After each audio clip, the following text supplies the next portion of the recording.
Atau di sana itu orang kata tu musician si, designer si, jun lecturer si.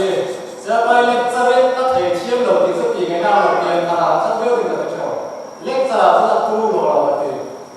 Kalian dia ni cerita sah, ajar, tanda apa? Lumoi kati, orang masa pikir ni. Ini design kali tu loh berarti. Masa tu kalau asir ke asir dalam day se asir panik ke lepas ke lepas asir sebenarnya ini kan asir dalam Bible mana dalam day se asir siapa orang Eropa yang sudah kita mungkin boleh nak sebut itu asir dalam tahun cerita asir dalam day se so ini nasilah tu lain san level kan tengok tu lain kan bagi yang Rekomend bagi yang mau tak kasih orang atas ke baru baru kita tanya baru nanti, mau itu rasa, kita sahaja sahaja, tak kasih, boleh, misalnya kita siapa ini, matai pun bicara kita, siapa ini, ini kita siapa ini, matai pun bicara kita. Jangan sing kesiatin. Heroda Allah Zubair nama baca kuah Iswa Nabiyanin. Naik kacap lematin. Mifim tersenyum Allah kala. Kaya Zubair lalu. Nalu yang su kacap lema arsi.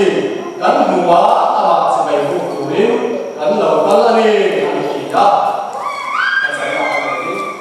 Chúng mình cũng có một bảo gian với gian gian là pha đây có số làm buổi này làm sáng tạo cũng là cả bây giờ sẽ tại cái này mình không thể rất nhiều con là với gian gian là có gian là thu kiến sáng kiến sinh này kiến ngã sáng này có đang kiến sáng thì đúng rồi là các sự cắn thằng là rong tiền ra cả cắn đúng ra cả rong tiền cắn ra cái cắn ra nó là sự Nabi pesan dia kata, dan dia nak mengalami sesuatu yang Amen. Mai salah, Yesus beri orang yang nak kenal, melakukan apa yang orang melakukan berbeza. Yesus beri apa yang lain apa sudah dipun oleh Israel oleh Rom jauh dua yang ini dikatakan terkena, dipun dan Rom jauh dua yang cuma Rom jauh asabi kan lalu emperor lah, yang kita tahu kan Israel Kaisar nanti kami ka Rom lalu siapa si Yesus kriap yang lain lalu Augustus ini Kaisar Tuan, anda Augustus si akhirnya itu Octavian Simon kami akan kekirakan Judah Ramun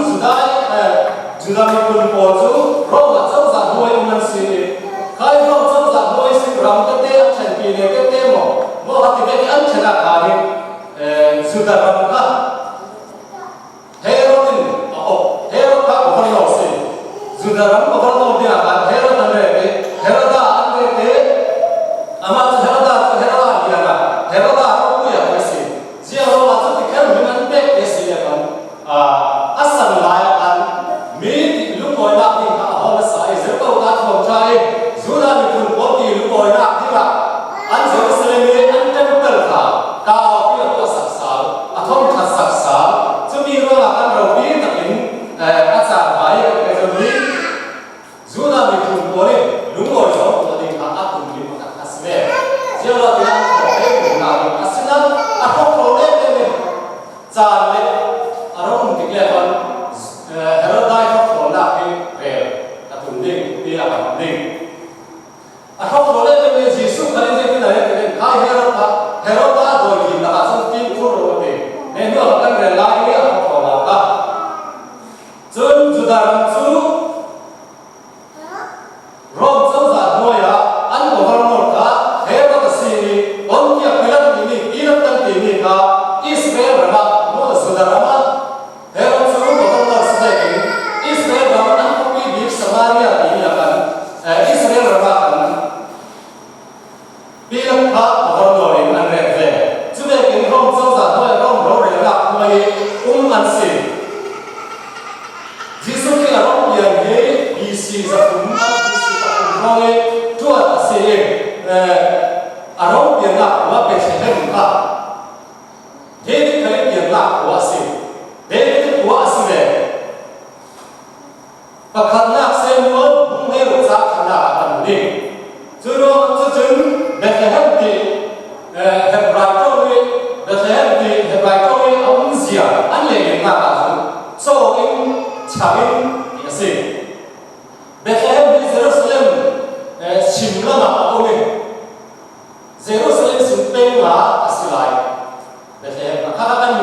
ya tu Jerusalem sin Bethlehem Jesu Christ pian nak tu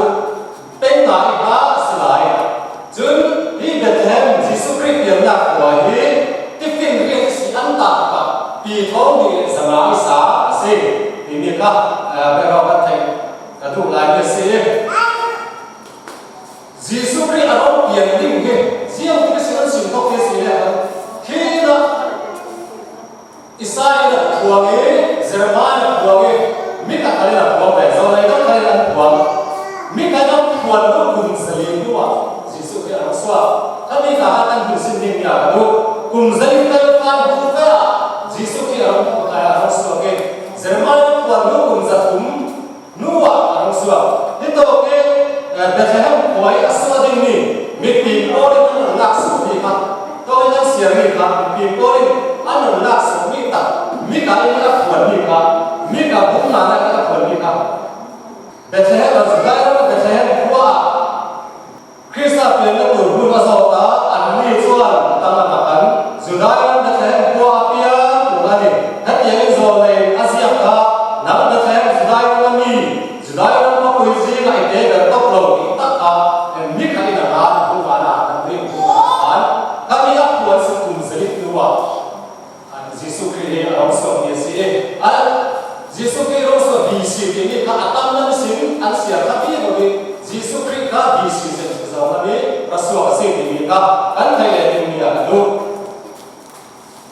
chun Jesu Christ le da ni kan sia an nak sia ni Jesu Christ nu le pa ni Joseph le Mary ka Nazareth wa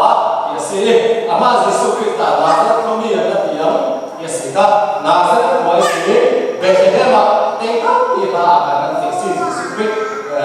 long dia akan jia lo ka Bethlehem te ini ka kan te ini ya ini tu pajia memang nak mate ten mai pakat tu kai Jesu Christ long dia ding zole nagi sin Jerusalem Bethlehem dia ding an rak kuan le David te sungwa kato ke dimna ni anrak fe chuza amil le ngel se ka minna ni kai sar han ram pi English ala ka thol cha ka ro ka Joseph Kalin anu pi chu writer su le te so writer le ta pi writer ka se le kum tua tu ka to kim na ye ye na ka se te de chung chua a thua ya ni a thua ve es ne tu kai chu ke na ka pan le ni ka se John, tu tham cha palin. Jesu Christ học suốt tan đã trong buổi tan đã tan về. Jesu Christ tu tham, Jesu Christ chân chính tan thấy nào tu tham cha palin. Anh liền học đã các bộ đầu tiên cái. Đối với làm như mà thay trong buổi đi sang đi ra là liền học cái. À rong tiền đã xin, em xin lúc chân, ra bu polin. Đối với ban ban sang đã đi ở chỗ bị pin polin thì phải em bu đã. Lúc ini Ra butuh khatu poli ni an bukan sebagai an bukan singkop Johan tu baptis tu Johan baptis at jauh firman Yesus itu kalau sing kita dengar hati ini apa yang kau pilih kita kau kan dia dia apa ini kah kai singkan Johan akan atau petun Jun wisana mitin poli Jesu Christ sebagai an bukan atau godi asibai kan kita pun dibanding di arsi ini kan tadi dia ada tu ini pimpoin an tuanan tuilan saya sensi dia saya disini tak sensi dia ni arsi sensi nama sebenarnya kita lấy tôi làm cái đầu ý mình bình thắng ăn sủa định chứng ăn xì đau làm sủa à xin anh em già ta chẳng làm được cái này ý ăn xì thì mình à cũng đã mình à cũng thực tế xì là mình làm lại xì sai cái sự chiêm của mình lấy tôi ăn xì đau làm à cũng chứng mình bình mình đầu ý lão đầu ý đặt sủa cho thì mình ăn đặt sủa rồi kan ni nak sesanjung kan dia lakukan sudah bangun. Kan ni nak sesanjung kan dia pegang biju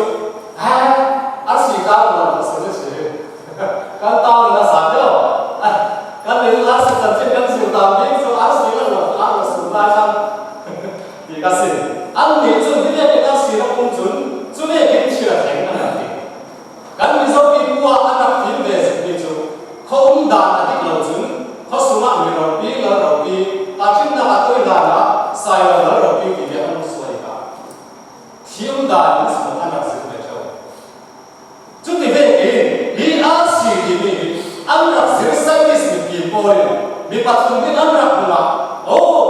la đi cùng dây lại ăn rạc thuần dâu đi dù là đi cùng Israel đi cùng mỹ sao cũng nói ta này rồi khuấy suốt tu đi rong thiên sĩ thì nó ăn gì suốt thì ăn không tốt thì bây giờ rồi còn là rồi thì ta phải cho rồi chỉ bây giờ tu đi là ăn không tốt ăn uống không là sao ini dia ăn chiều các bên kia các đồng bè bàn thôi ăn chiều các bên kia này của nó không tụ các bên ra các sắp lẽ mua ra đấy rồi thế nên các sắp lịch tỉnh đi ăn làm thế nào đấy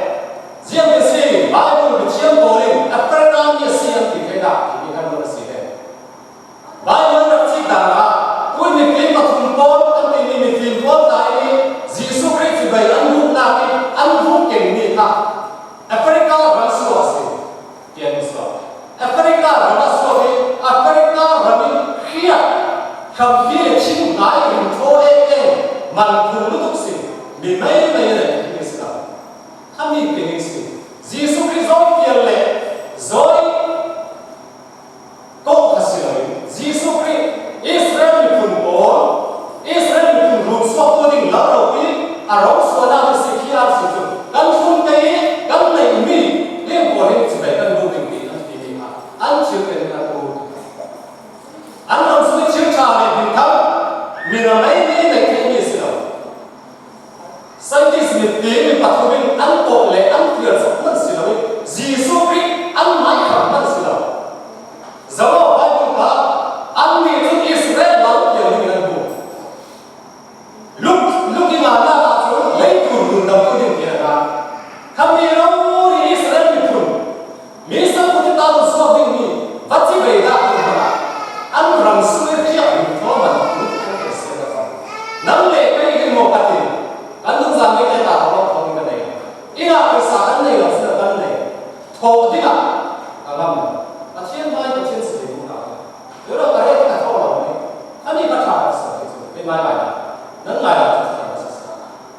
tahu banyak tu orang ini. Man thấy đầu tiên mình, và chiến sĩ về vùng nào thì các tỉnh cái sự hình cái, chứ nó các chiến của nó cả, mỗi ba chỉ về vùng nào thì là, các chắc mình vẫn vẫn về sẽ mà về sẽ các công việc bài sẽ bài này, các bên đâu đến cả một chỗ đến các sự giả cái này là sự, bây giờ anh làm bây giờ đầu tiên này, thằng cái gì sự ảnh hưởng cái thấy các cái gì không, thế bây giờ thì bỏ đi dòng chữ làm ra thì mình các bộ phát sẽ gần một đảo các pháp lý và cái gì khác thì cái này cũng căn chịu đúng rồi bố thì hai cái sang cái số chúng ta làm sự Christian sẽ là một chun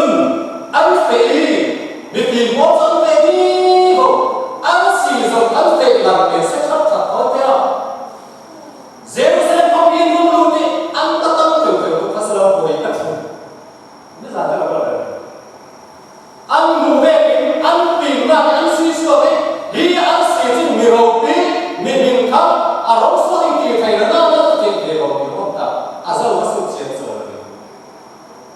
ăn công bằng và hết rồi thì ta chỉ mình phải tin thì vẫn là để cái này cái mà không thấy rồi này hết rồi thì là ăn xì là tuổi lúc ăn xì là tuổi lúc nào Bible nó đã nói rồi hết study Bible là hết rồi thì là tuổi lúc mình làm chứ nó ở đâu hết rồi là cái study là mỹ cái là thầy về cái thầy chứ đặt luôn áp tối là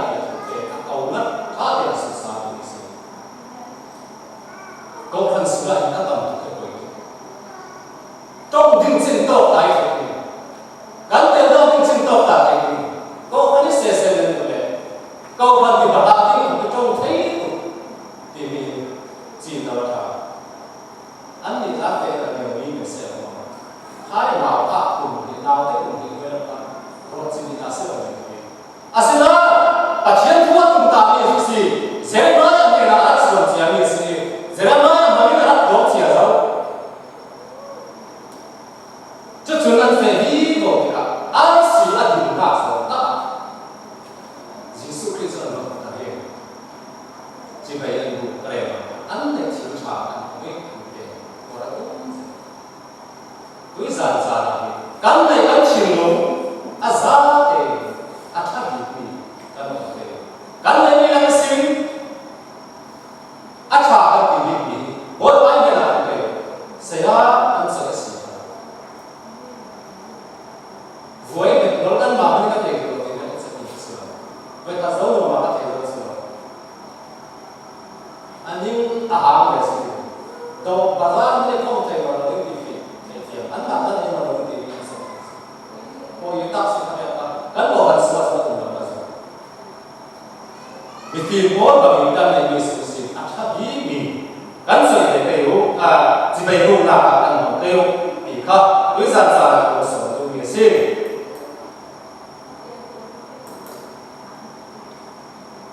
hinahin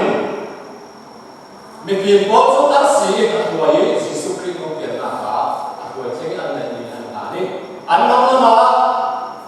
hero ni pe pe ke no sin sa ro pe kan si bayo ko pe ti khop khop tapi ason na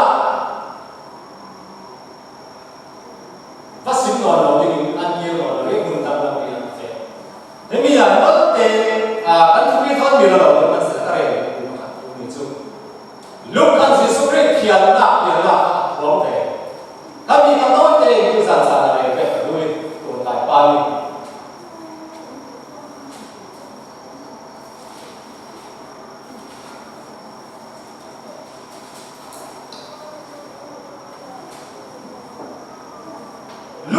lúc ngàn như Giêsu Kitô tiền đã mà đã cho mình tiền có lên chỉ phải em buông đặt vào rồi để rồi buông có lên chỉ phải em buông đặt sẽ được thế thì tiền có lên cái này do bằng hắn ăn thua cái ăn pin mà cái ăn suy đều làm lại sẽ nó suy cho cả như là sự tệ ăn thua đi ăn sẽ đã ăn tạo tiền của cả ăn thua đi rồi ăn đồ cả thành như chú nào tết cùng đi ta lắm thà là thành ăn bà lại cái đồ sẽ kêu nên đây là cái mà vai mà nơi gì mà vai đi cái số tập mua là số tất này ăn say tiền là ăn say tập chia đi là tiền đi gì à bây giờ tiền tiền là à vì hai tiền là say tiền là tiền bây giờ là tập lên cái tiền đi sẽ phải lên rồi cái này à chia đi là tiền là không phải gì ăn đi tập chia đi là tiền là không phải tiền là cái ăn tiền là vui ăn tiền là sẽ chia ra một cái gì lâu so na ding chun an si chu de ka ya cho an cheu bi bi an bu nan chu lu ka sun sia pe si era bu bo ta so si si va ke ko ko si va ke ko ko nan si ji si ro ki ro pian da ni an si ka nan pe di ni be he ma na pe mo ni ko ni ni ni an lu an se an bo ta ma de ro le chi ka ta ni sa ta ai no an pa ta thế bây giờ các nghề của Giêsu ăn bà lại và đi xin nhiều đi đâu đi nào thấy ở ông số thì lấy cho chúng ta cả xìa đâu đi bao nhiêu giờ lúc buông đi sao đấy cái xìa này tôi làm sao Sulai apa cuan bela puden bela vela zala angiat sila lampa kirva kirko anma alam dinga lampa ro tu suan an vel suru asun e taru apup maya pupa an lawe eva va kirko ro suan an dela la sula ngai ko mitin tan san jin kha lo e aron sen seu ani với nhân tan tôi đã qua sản phẩm của việc ta lắm ba Krista chú nấu xe của nó của rắn cho bên nó thể ngã như ngũ in và bù xóa anh in chú anh in đi khi anh sẽ ăn bà lái gặp được chuột như thật anh in cũng tục và đi xin tiền như gì chúng biết chân riêng thì là xin là thì anh thấy cái lần sẽ ta in tan tôi đã qua sản phẩm của việc ta lắm ba Krista chú nhưng mà cái xe lái sẽ đi lại là chuyện đó là tôi lại là quay vùng lên mình cần đứng theo anh này các đặc dùng đầu xe là cái riêng chỉ quay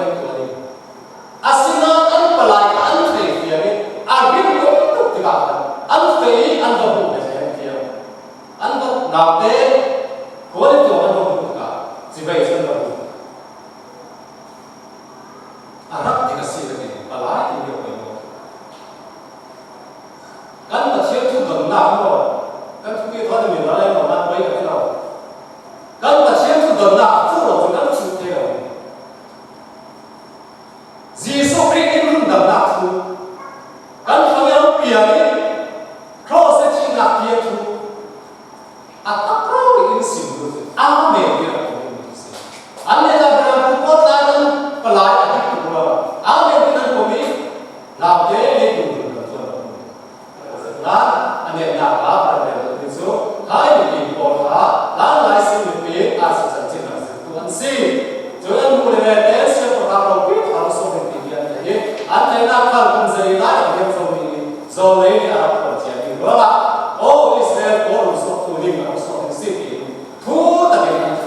anh thu là anh đã tận dụng để tạo được làm thế và ông đi nào sẽ cùng tăng lắm à anh sĩ đó à cùng tu thà tiền phải nhiều như vậy Asin na koi na sa ta kung nhiều như vậy sẽ là bị lấy cái mùi được phép thì adin na sa ta xin là thì cả nào thì anh chỉ biết cũng mấy thì là gì anh mà tầm số cái anh và trong tầm của vừa rồi đã thấy chỉ koi tổ khó thấy asna anh làm thì cả là cái mù câu sẽ gì chứ anh này như là chẳng anh vẫn chỉ là trả cái là cái gì anh thì cả anh dùng chừng gì là tôi sẵn sàng tôi sẽ xin còn nói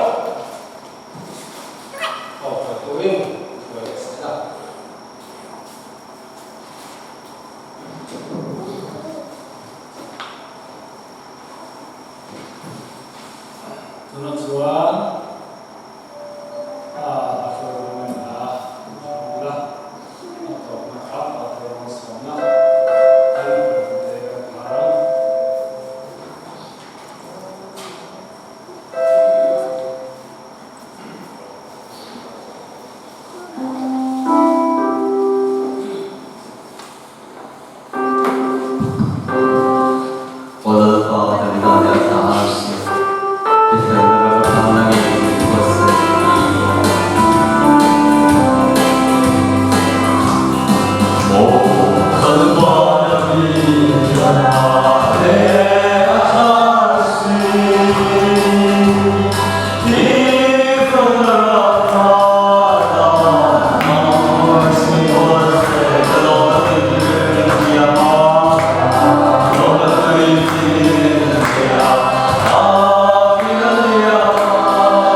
So, bila oh, lang pinapagod. Oh, sorry,